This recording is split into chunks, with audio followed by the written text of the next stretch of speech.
Okay, this is all business today. No peeps. Let's dive right into it. This is serious business. GPS rules. Let me explain.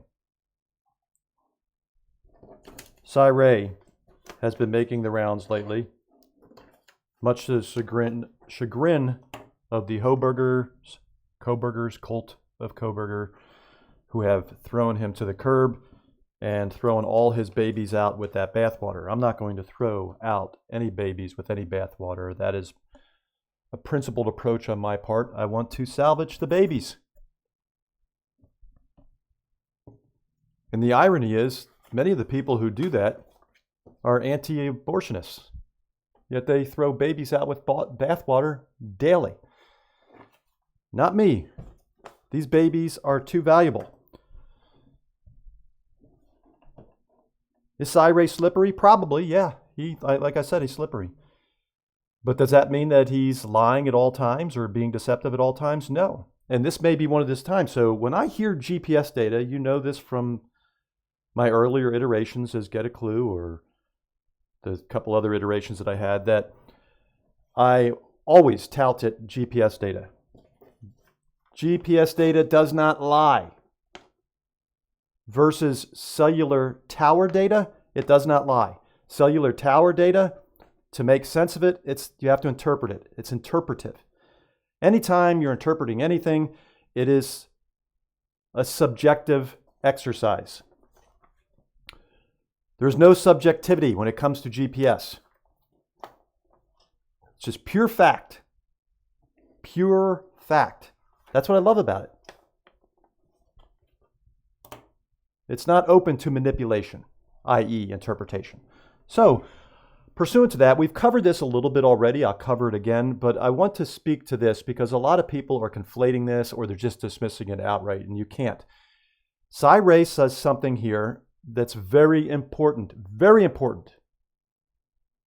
And if you, cult of Coburgers, had any sense, you would have looked at this and run with it and said, hey, wait a minute, why would the prosecution not have done this? What would they not have done? We'll speak to that in a second, but let's listen to Ray here about GPS data.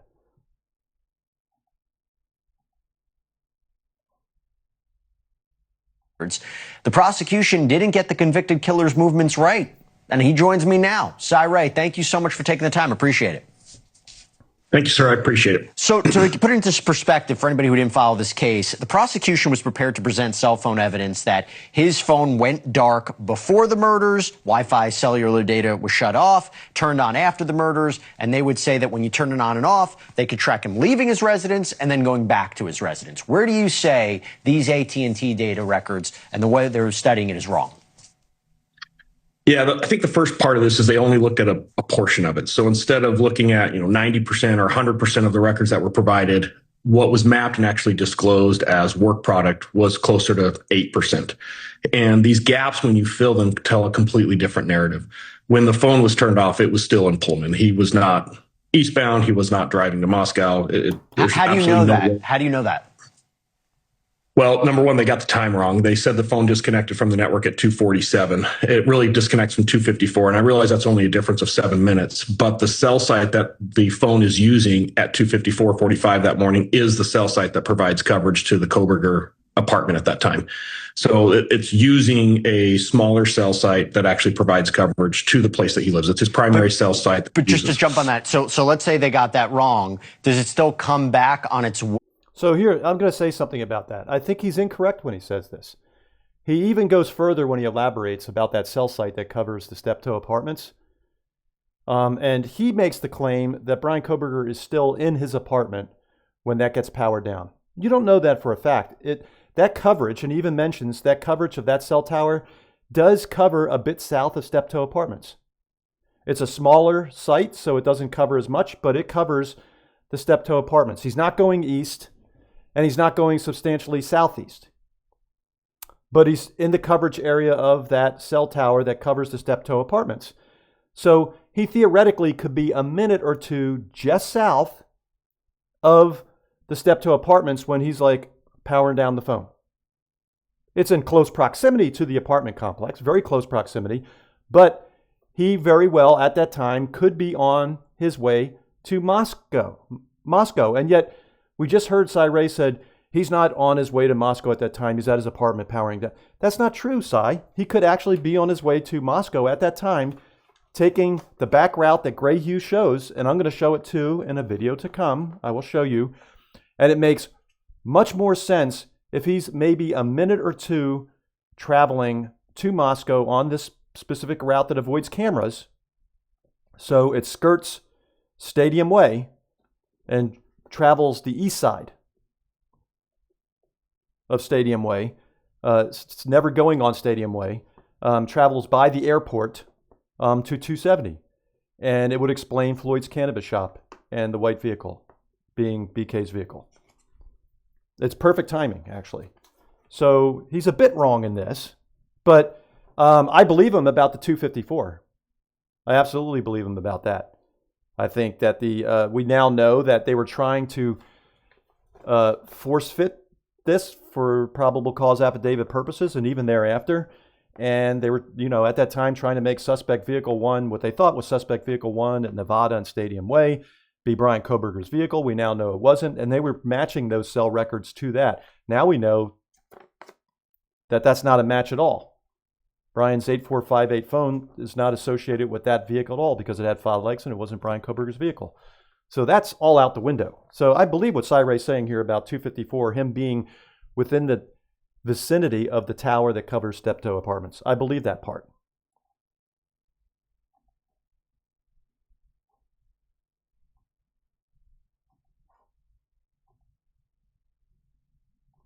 Every time? Facebook? Really? Come on. I hate Facebook. From June 2022. One was the night of the murders, that the days before and after the murders, he used a VPN to make his activity anonymous. Where do you think this is wrong? Well, I think it's incredibly misleading on what happened that night and the events of that night. And when you map the entire 100% and you look at all the available data, I'm not saying that he didn't travel to Moscow. I'm not saying that the evidence doesn't actually really show clearly what happened that evening. What I'm saying is when you look at snippets of it and you craft this narrative, it doesn't align. I would also agree that he is actually traveling south from Moscow on Highway 95 when the phone powers back on. So he's not east, he's actually traveling south. And there's absolutely no doubt the route that he took back to Pullman. There's GPS locations that to this day I've never seen in state discovery any mapping of the GPS. You had spoken to my producer before this and said that there might have been evidence that the prosecution didn't even touch that. That's a big question. He is claiming, this is a big claim, folks. This is a big claim. Now you could say, oh, he's lying. I don't know. I don't necessarily think he's lying. He's saying that there is GPS data that the prosecution never even looked at or tried to map. And instead just based it on cellular data analysis. I guess that's because that's what CAST does, the FBI CAST. They just are going to look at the cell tower data. They don't even give a hoot about or a whit about GPS data. His track software does. And this is something that's a bit different than CAS, I suppose. His track software, I told you what I think his track software does. It's a bells and whistles package that puts, some beautiful lipstick and a provocative outfit on GPS data. So GPS data informs the track software. All the rest of it, he finesses the software to make any cellular data match the GPS data.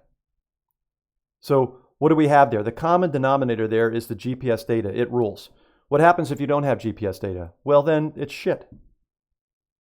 And I always claimed, how many times was his track software used to convict individuals when there was no GPS data available and only the cellular data? Because those are the times that are going to be the most inaccurate. Anyway, why did the prosecution not use the GPS data if it was available to them? Why would they not use it? In particular for the route home. Because for the route home, he's saying he agrees that he agrees that per the GPS data that he reviewed, it matches what the prosecution said was where he was when he powered the phone back up, Brian Koberger, at 4:48 a.m. Cy Ray here saying he agrees with that. That's where he was, right here, just south of Moscow, near Blaine, Idaho, on 95 going south. So he did travel in the direction of Moscow that early morning. Per Cy Ray, per GPS data. I'm sorry, but that's in proximity to Moscow. From Pullman, which is way over here. If he's way over here, he has to get from, his home here in Pullman.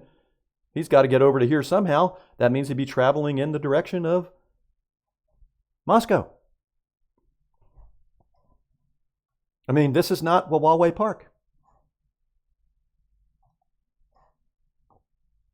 Did I understand that correctly?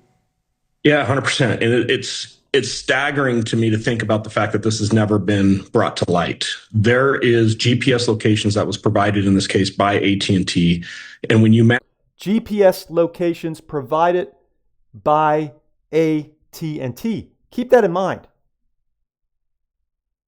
Provided by AT&T, not by third-party apps that are on his phone that maintain GPS data, some of them, if he had them activated at this time, but by AT&T itself, not the third parties, AT&T itself. Now that can only mean one of a handful of things.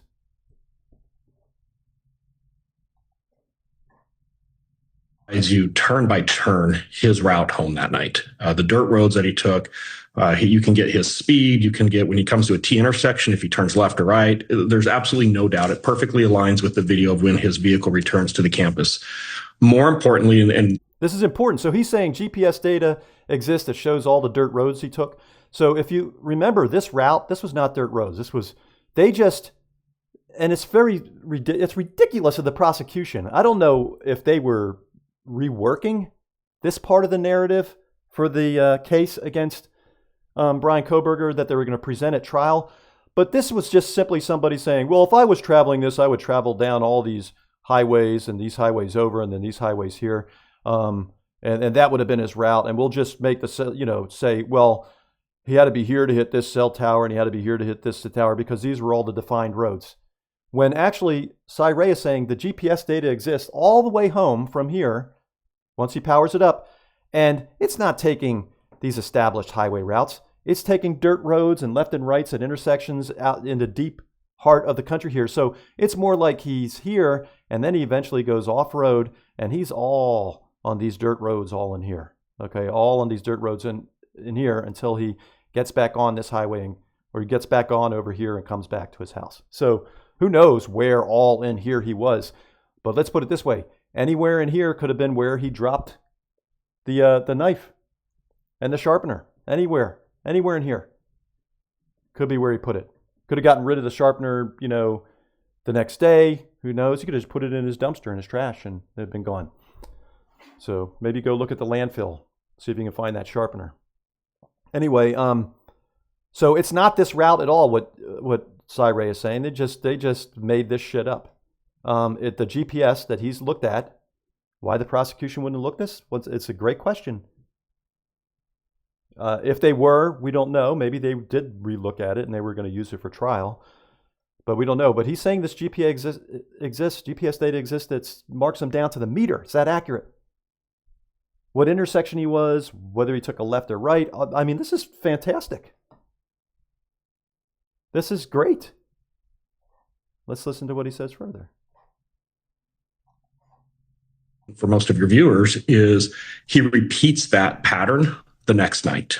So if you think about this crime, we see after the crime, he's traveling in this very rural, dark area, a lot of dirt roads, farms. There's just not a lot of houses in that area at all. Okay, so I would love to see how that's charted out. This time around, did he shut his phone off for 2 hours and then just restart it at 4:48? I want to know that information. Or did he have the phone on the entire time, and this GPS data was being collected by AT&T from his apartment in Steptoe this time, all the way to, over through Moscow to here, and, retracing the same route. He's saying it's the exact route. The exact. So at what point does it become exact? That's what I would like to know. Does it start to become exact right here once he reaches this point and he just travels that weird back roads route until he gets over to here and back up? Tell us, Si. We need you to elaborate on this. I want you to elaborate. I want to know. Listen, I'm a firm believer in GPS data. GPS rules. It rules. I want to be able to verify and validate this. It is interesting that he's saying he pretty much mimicked exactly the route he took the night before. I mean, what could that be? Is he reliving it again? The thrill of it all? Possible. It's possible. It would fit. Who knows, but it's weird. He says with one exception, that he drops by the Snake River this time. So last time, the GPS data on the night of the massacre, early morning of the massacre, he does not go near Wawa and the Snake River. But the next night, he does. Interesting. Is that the night that he dumps the weapon and the sharpener into the Snake River? Perhaps. Hours later, actually, it's almost 48 hours later, he retraces the exact same route. To this day, I've never seen work product that's been produced by the state or any of the investigators that outlines this. Obviously, anytime we have a heinous crime like this and we know we're missing critical evidence that would have had to leave the scene with the suspect, the returning of a route immediately following a crime would be incredibly significant. Probably more important, that next day when we do see he retraces his routes, if you will, he ends up down by the Snake River. So it's a very deliberate trip that he retraces the route, drives straight to the Snake River just north of Lewiston there, and then returns back home. I think that's incredibly telling evidence that when properly presented to any layperson, it tells a story of what's going on. Si, it sounds to me that if the defense came to you, if he gets a new trial, which I've said yesterday, highly, highly, highly, highly unlikely. But if he were to get a new trial and the defense were to come to you as an expert witness, you would say? I don't think the defense wants me to testify on this case, so I'll just make it really clear. Okay. We don't have to go any further. This is where we stop with this. So this is absolutely damning to Bryan Kohberger. I mean, damning.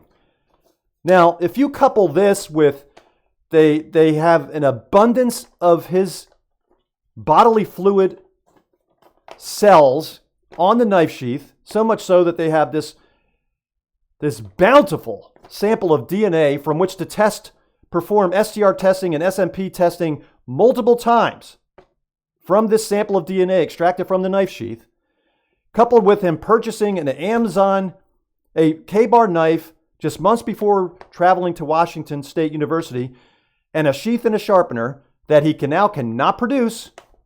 If you're Ann Taylor, yeah, I think we need to plea. So I'm thinking that when Cy Ray presented her with this,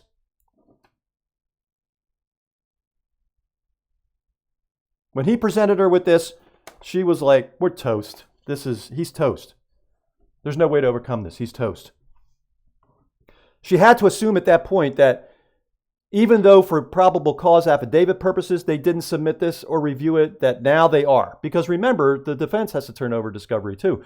So once Cy Ray discovers this and brings it to Ann's attention, it's brought to Bill Thompson's attention too, via the discovery process. So now Bill Thompson's like, yeah, okay, you're right. We should have done that in the probable cause affidavit. We didn't, but we're going to do it now. He's toast. Ann knew it. She knew it. She knew he was toast. So I submit this to you folks. Do you really think Ann Taylor thought Bryan Kohberger or thinks Bryan Kohberger is innocent? I'm going to tell you right now, she doesn't. There's no way she thinks he's innocent. There is no way she thinks he's innocent. She has to say that. She has to say it. She has to lie.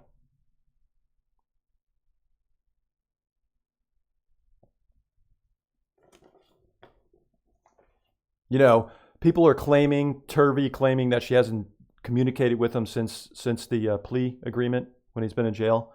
I don't know if that's true or not. I don't believe any of these shysters at this point in that regard when they say shit like that. I'm not talking about GPS data here. We're talking about data here, but that's not data. That's just somebody saying something that can't be validated. But let's say it was true.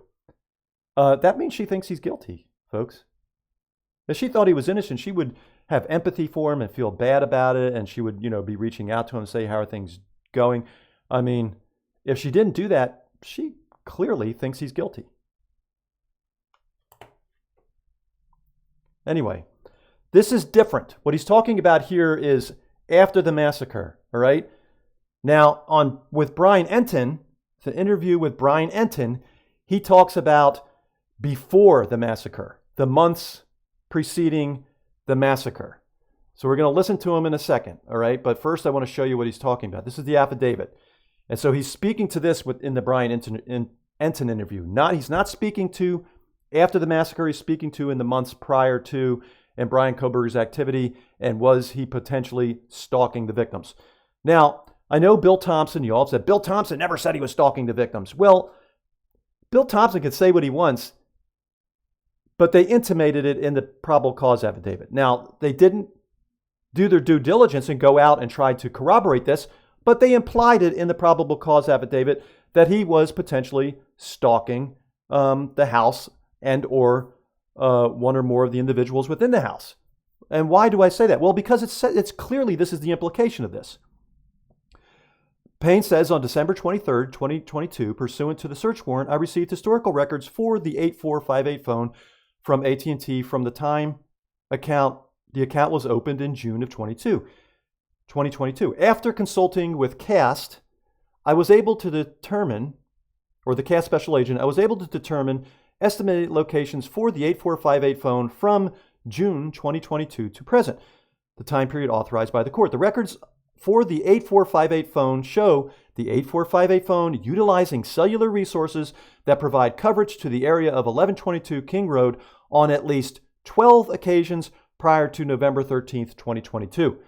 All of these occasions, except for one, occurred in the late evening and early morning hours of their respective days. And then they give an example of this and how you know that that it's not just a mistake, fluke, ping hit on a tower and he's 100 miles away, because they say on one of these occasions, on August 21st, 2022, the 8458 phone utilized cellular resources providing coverage to the King Road residents from approximately 10:34 p.m. to 11:35 p.m. At approximately 11:37 p.m., Kohberger was stopped by Latah County Sheriff's Deputy CPL Duke. As mentioned above, the 8458 phone was utilizing cellular resources consistent with the location of the traffic stop during this time. So they're saying he was in the area, as witnessed by, at this time, when it was pinging like that, him being pulled over by CPL Duke in that area, corroborating that the ping wasn't from, 100 miles away or wasn't from his apartment in Steptoe. Okay, so Cy Ray speaks to this. Okay, now I don't know whether when he spoke talking to Brian Entin, whether he related this to Ann Taylor as well or not. As a defense expert, he should have. He should have related this immediately. And if he did, I can tell you it's another oh shit moment for Ann Taylor. So here we go. Here's the interview. Listen closely. This is different than the GPS data he's talking about from AT&T about when he powers his phone back on at 4:48 a.m. near Blaine, Idaho, after the massacre. Believes that Brian Kohberger is guilty, but he has a lot of issues with the way the investigation was handled. So there's a lot to this. It's a long podcast, but it's filled with new information from an insider who was working on the case on the inside and has really unique information and data to back it up that I hadn't heard before. So I'm going to get into all of it. Again, it's a long convo, but I think you guys will find it interesting, especially in light of everything going on with Brian Kohberger now saying that he's innocent. So I want you guys to hear the whole thing in this episode of Brian Ensign Investigates. Cy, it's nice to see you, Steve. Thank you for being here as always. And I know Olivia's going to join us in a little bit. She's dealing with the baby.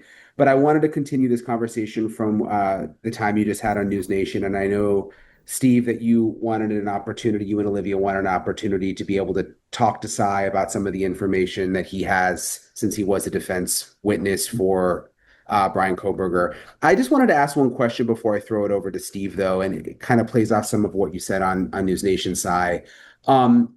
You talked about Brian Koberger potentially being at the house before.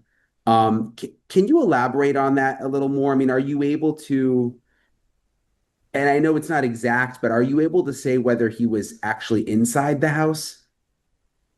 Yeah, so I'm gonna be a little bit more responsive on these questions and drag it out a little bit. So if I'm going on and on, stop me. Yeah, But you could. So he's got to really think this through right now because he's walking a tightrope. Okay, he wants to placate Steve Gonzalez and Brian Ensign, of course, but at the same time he doesn't want to back himself into a liability corner. Okay, so he really has to walk a tightrope here. I'll explain in a second why he's walking a tightrope, but he is sly. Cy is sly. Because as I mentioned in the previous video when I showed this section of this portion of the interview, he knows that this probably can never be verified and vetted. Okay, so he can conjecture here, and almost when he's conjecturing, he's pretty much presenting it as fact when it really is just conjecture at this point. This is markedly different from GPS data existing from AT&T for Brian Koberger's route home from Blaine, Idaho, when he powers the phone back on at 4:48 a.m. It's distinctly different, okay? This is conjecture. So I'll explain in a second. Do that on this. We have unlimited time, so feel free. Thankfully. Yeah. Yeah, and 100%, like I'll make myself available to the family, by the way, 24/7. Like if you guys have follow-up questions going forward, by all means. When I heard that you guys wanted to have this conversation, I actually it meant a lot to me, and I was like, oh, finally, I can talk to the victim's family, because I've spent my entire career advocating for victims' families. I've done a lot of stuff with parents of murdered children, and this is a very hard place that it started out trying to be at, and I really appreciate you guys reaching out. And anytime you have questions, I'll give you my direct number. By all means, feel free. You guys can hit me up anytime. Thank you. But what I want to cover on that piece is, when we start looking at the house itself, there's a couple different things we can look at. AT&T has a very specific report, and it's called Loctobor. And I know it sounds like a silly word. It's LOCDBOR, Loctobor, and it's location database of record. This will include estimated latitude and longitudes, and they range from 25 meters out to 3,000, 30,000 meters, so they can get very big.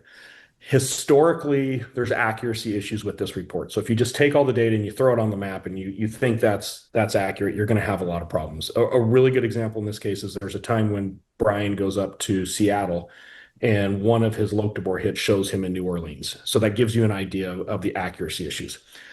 There's two factors, and like I said, I'm going to pile on a lot of data for you guys. The next thing that comes into play is the actual handset, the phone itself. iPhone actually restricts a lot of third-party apps and even the mobile carrier to some points of getting precise location data, which a lot of people don't realize. If I try to ping a phone, that phone ping can actually be screwed up by Apple itself, to instead of getting this nice, neat little GPS, I get this 5,000 meter GPS range, and you can be anywhere in that 5,000 meters.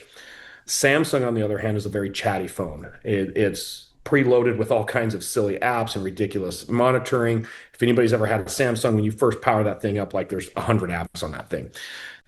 It's good for law enforcement because when we get a phone that's a Samsung phone, it's typically very chatty on the network. We're going to see a lot more connectivity. So you can assume safely here that Brian Koberger's phone, if you didn't even know from any of the documents, he's effectively saying here it was a Samsung phone. So, and Samsung has very chatty apps. It's very chatty with apps. Samsung's also unique that if I do certain things with certain apps that require location data, such as GPS or navigation, that accuracy from the 3,000 or the 5,000 meter ranges come down to 25 meters. And in this particular case, if you look at those precise measurements, there's probably 5 that land directly on what would be the living room of the house. Like the latitude, longitude is the physical house itself. And, if you put the house back on the map and you map those, the hits are inside the house. So Now, let me I'm going to let you keep explaining. I just want to make sure I understand correctly. So, because I haven't heard this before. So you're saying based on the data you saw, the latitude, longitude for Brian Koberger's Samsung was in the living room? the AT&T derived latitude, longitude from the AT&T's network that it estimates a location, it lands in the house. And it's So he just he just contradicted himself. He said the Loc Devor can be highly inaccurate, but now he's saying, oh, the Loc Devor is also showing him, pretty much inside the house because it's accurate down to 25 meters. So, and I don't know what he's trying to say. It's because the Samsung phone is chatty, and therefore it allows. He's very vague here, all right? But he's not talking about. He's still saying that AT&T is using longitude, latitude per the cell towers to estimate Brian Koberger's location when he's pinging off this tower that we just saw from the PCA. Okay, so they're using, and that's all that information is filed as records in the Loc Devor, which he just said can be highly inaccurate. For example, when he travels to Seattle, he's in New Orleans. And here's what you need to realize about that. A lot of people think, oh, well, that's an outlier because, he was in Seattle and it was New Orleans and you would know. No, it means it could be inaccurate every step of the way. So it could be inaccurate in areas that you think are accurate, but they're not. Okay, so you just can't say it's, just one outlier there. It could be inaccurate across the board. So it's not reliable. GPS data is, and it rules. So still, he's talking about the Loc Devor, but he gets to GPS data eventually. 25-meter range. So, we're talking 75 feet. So it could be anywhere in the house on any floor. It could technically be outside the house. It could be on the property, but it's showing in the immediate area. My personal opinion is when I look at those and I map what's happening before and after, and I'm looking at all the other evidence, I think these are accurate locations. And, that's, and to Steve's point earlier, this is why court, I think, is so critical for this case. That's an argument to be had in front of the jury where the defense would come in and say, hey, you can't reliably say this. And the prosecution would say, here's why. When done right, I feel that they're reliable. So when you say accurate locations, you mean you believe based on your expertise that he was inside the house on previous occasions? So I'll qualify a handful of things tonight. And again, Steve, any questions that later on, by all means, hit me up. I'm more than happy to pour over anything you want to. One of the things the defense did with me early on in this case is they got outside of the geolocation data and they said, hey, as a former homicide cop, as a homicide sergeant, as a supervisor that supervises these type of investigations, we're interested in anything you can find. And they poured tons of data over. Why that's... Man, if that's true, that is absolutely irresponsible on the part of Ann Taylor and the defense team. Absolutely irresponsible. She came out against Turvey and said, he's speaking to parts of the investigation he has no expertise in. Okay, well, if that's your philosophy, your operating philosophy, Ann Taylor and the defense team, because she actually said that in her response about Turvey, then why would you just pour all of the defense documents over to Cy Ray and say, here, take a look at this and see if you can come up with anything insightful? Are you kidding me? He has a specific purpose, and you hired him for a specific purpose, and that is interpretation of the cellular data. So either Cy Ray's lying here, or it's as Turvey may have mentioned, they just put the defense actually put a repository of all this information out there, and all these defense experts could pour through it if they wanted, not because the defense said they could, but just because they knew it was out there. When they went to it to try to find some of their documents, all this other treasure trove of discovery documents were out there too. And so if they were so inclined, they could go through it all, as Turvey mentioned that he did, if you can believe him or not, and apparently Cy Ray as well. Now, I'm going to say that was also irresponsible of Ann Taylor. She shouldn't have allowed these subject matter experts to have visibility to all of the evidence. They should only have visibility to what was pertinent to what they were hired to do. important too is it's not just the phone stuff. There's a lot of stuff inside the crime scene and things that I've reviewed in the crime scene. I 100% believe that the offender, who is Brian Cohen. No, right now that's meaningless to me. This is not his area of expertise, so I'm not going to accept anything that he says about this. All right, but when it comes to the cellular evidence, GPS evidence, I'm listening. Like, there is no alternative theory in my head at this point. He's been in the house before. I think there's absolutely no doubt he was familiar with the basic layout of the house. I'm not saying he was intimately familiar with the entire. All this is bullshit. Just blow it off. It doesn't mean anything. Steve Gonsalves should blow him off here. This is not evidence of anything. This is purely his opinion. So, house, but he had a working knowledge of the house. That house is laid out very weird. I've been through the house. The path that was taken, what we see is what occurred in that house, him coming and going from the neighborhood. There's prior knowledge. There's no doubt in my mind that there's prior knowledge. So that also helps support some of this. Now, I will say that's correct. For this vehicle, let's say it's Brian Kober's vehicle, to have honed in on that neighborhood, and particularly it seems this house, and coming in and out of the neighborhood and making multiple passes, there's no way that Brian Koberger just picked this out of a hat randomly. This particular house, there's just no way. So there definitely appears to be, there's a familiarity here. Okay, so to what extent is there a familiarity? Now, I'm not going to say because of anything he noticed within the crime scene itself or anything like that. We still don't know what went down inside that house, the timing of it all. Did he go directly upstairs? There's no knowing this for certain, all right? There is no knowing it for certain. There are guesses, and there are better guesses than some, but we don't know it for certain. Only Brian Koberger knows, and I want him to ultimately confess. He's a good Catholic, and I want him to ultimately confess to all these details. Cough them up. One thing I want to kind of circle back to, Brian, and Steve, you'll find this in my report, and it took me weeks to get the defense to allow me to put this in my report. They didn't want me to put it in there. There are third-party databases that collect what is called MAID ID, so mobile advertiser ID.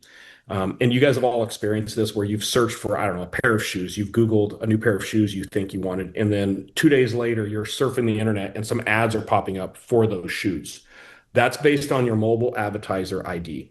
It's a unique number, but there's third-party databases that collect that. And typically when they're collecting that type of information, it gets a latitude, longitude stamp with a timestamp. So we can actually see. Law enforcement can access those databases. You have to have a search warrant. There's a process to go through. In my report, what you'll find is it's towards the very end of it, I actually lay out that, hey, there's more than reasonable suspicion here to believe that this phone has been inside the residence or very close to the residence on these dates.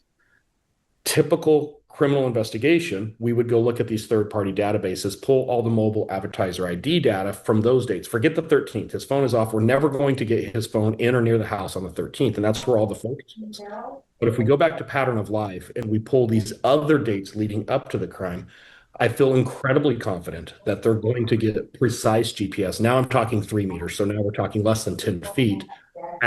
Okay, and we don't have to go any further. What he's saying here is all these other dates, so per the affidavit here, when they talk about all these previous dates, he's claiming that if you were to go and get the third-party data, advertising data, which gives GPS longitude and latitude, GPS, okay?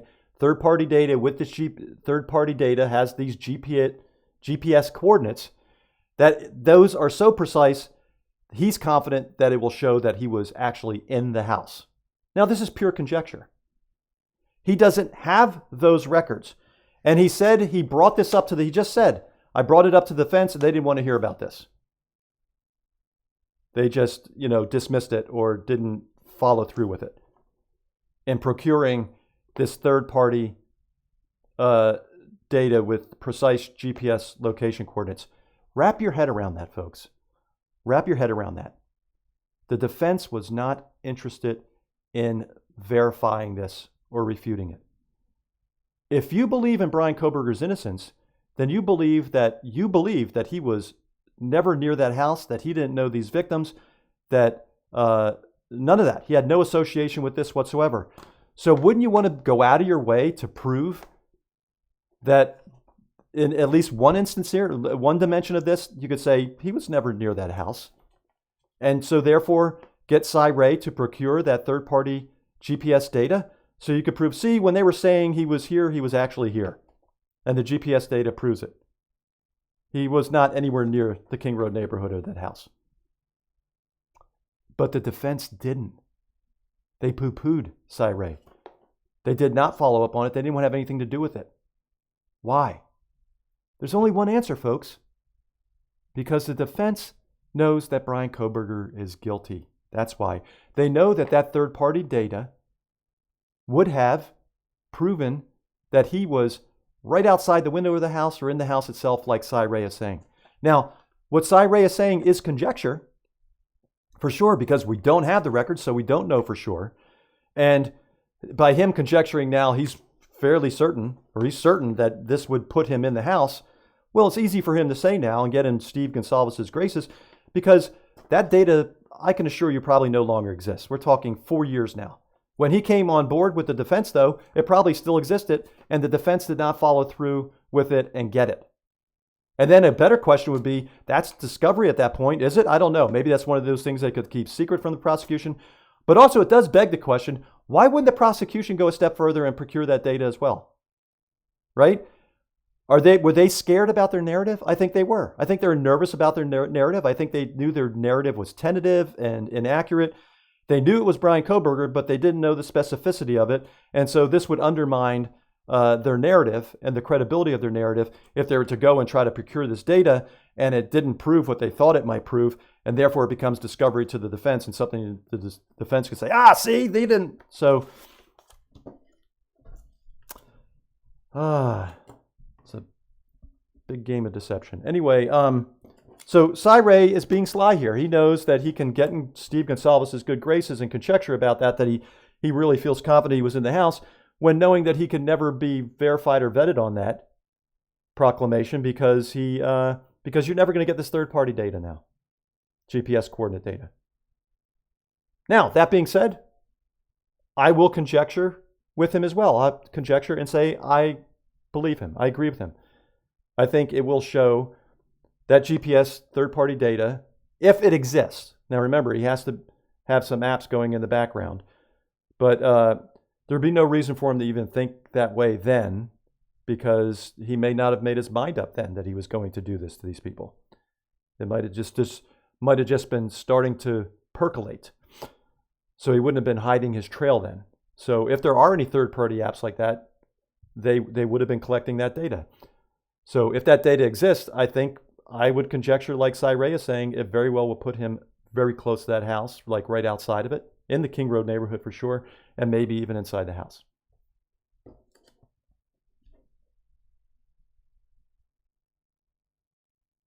So there you have it.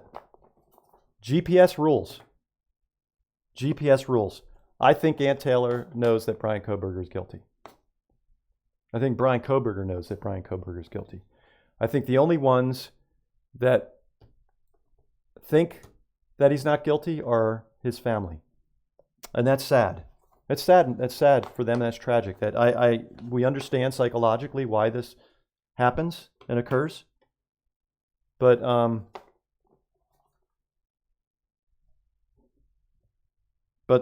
they have to lie to themselves to believe that. Considering all of this, they have to lie to themselves to believe this. And with the cult of Kohberger, many people flock to that for many different reasons, and they're not a monolith by any means, but they are all delusional. There's some people just playing games there. They want to belong to a social group, and they'll just say whatever to belong to the social group. It has nothing to do with whether they believe Bryan Kohberger is guilty or not. They just know that to belong socially to a group, they have to say these certain things and act a certain way so they can be part of this group, and that's how they get their connection, their social connection. That's a large portion of that group, in my opinion. It could be upwards of 50% of that group. And then there's just the grifters. There's the trolls. And not that that group that I just mentioned, the 50% can't be trolls and trollish, but I'm talking about the pure, unadulterated trolls who just their whole lives they've been trolls on the internet. And within that group, that could be as much as 20 to 25%. And then there's the diehards, what I call the Hoburgers, because most of them are women. And these are the ones that truly, emphatically believe in his innocence. So the cult of Koberger won't listen to any of this. They won't truly analyze the evidence. And they'll just, keep believing that he was hiking in the middle of the night at Wawa Park, which Cy Ray has just said, per the GPS data, he was not doing that night or early morning of the massacre. As the defense wanted us to believe once upon a time.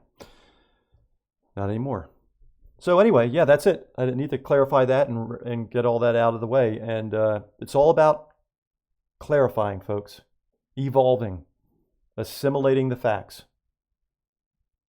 What I would like to do here is for Cy Ray, to cough up these records. Surely you kept them or took copies of them, Cy Ray. Would you take a polygraph test and pass it if you're asked about these GPS records from AT&T? Oh, and one thing about AT&T. I'm still flummoxed by this. I almost forgot this. I'm still flummoxed by this. Pavarotti claimed that when he powered his phone back up, he believes that it was mapping, a mapping app that was logging his GPS coordinates. This is how he explains Cy Ray saying that these GPS coordinates exist, showing his specific route all the way home to left turn, right turn, what gravel, sand road he was on, dirt road he was on. Pav claimed it was mapping software, and I mentioned before, I mentioned again, that's a good theory. It's a good theory. However, I'm curious about this because if that's the case, then why does AT&T have the records and not the third-party app for the mapping? Right? Because I looked this up.